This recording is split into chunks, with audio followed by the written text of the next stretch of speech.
Kontraksi ekonomi terbukti sudah 4 kuartal minus. Maka efek bulan Juli lockdown PPKM Jawa Bali di mana 70% peredaran uang nasional ada di sana untuk menahan laju pemaparan dibatasi gerakannya. Hal ini secara ekonomi pasti akan berpengaruh besar ke arah negatif lagi. Kita semua tahu strategi ekonomi tidak tumbuh baik selama ini. Pandemi gelombang pertama membuat minus 4 kuartal. Lalu pandemi gelombang kedua sedang kita bersama perangi saat ini. Entah apa yang terjadi dalam 2 kuartal ekonomi ke depan sisa tahun 2021 ini. Namun pemerintah tetap optimis bisa membuat ekonomi naik. Bahkan kalau tidak percaya akan dipanggil Pak Luhut.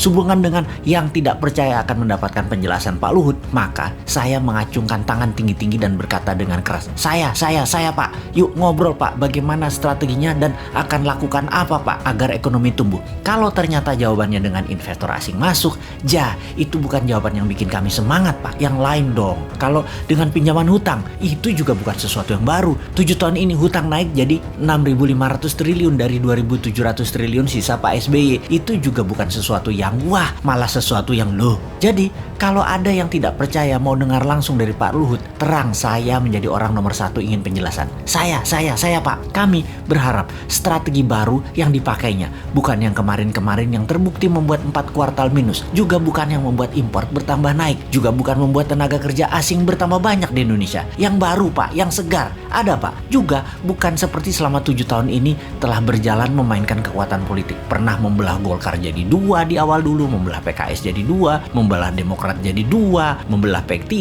membelah PAN, baik langsung ataupun tidak langsung mendukung atau mendiamkan perpecahan politik terjadi. Jangan lagi seperti itu. Jangan terlalu berpolitiklah bernegara. Utamakan keselamatan rakyat, humanitarian. Ekonomi juga jangan terlalu mementingkan asing lah. Hutang, investor asing, keduk hasil bumi, sumber daya alam, tanah air, tenaga kerja asing, pajak mencekik. Dukunglah dengan mempermudah. Seperti izin di BPOM misalnya. Ada ribuan izin yang nyangkut tahunan di sana. Juga berpihaklah dengan regulasi digital yang terbuka dan luas agar muncul startup unicorn atau dekakorn yang sampai saat ini nggak tumbuh-tumbuh lagi. Yang ada 5 unicorn itu juga produk sebelum 2014 kebanyakan. Bukan kebijakan selama 7 tahun berkuasa. Kalian belum membantu digital anak bangsa satu pun jadi unicorn karena kebijakan kalian. Mana janjinya? Ini hanya sedikit janji kampanye yang dipertanyakan generasi muda. Lalu ada mini lockdown Jawa Bali Juli ini. Akibatnya pasti melambat lagi 2 kuartal ke depan. Bisa minus lagi. Jangan sampai 6 kali minus loh ekonominya. Sampai akhir tahun 2021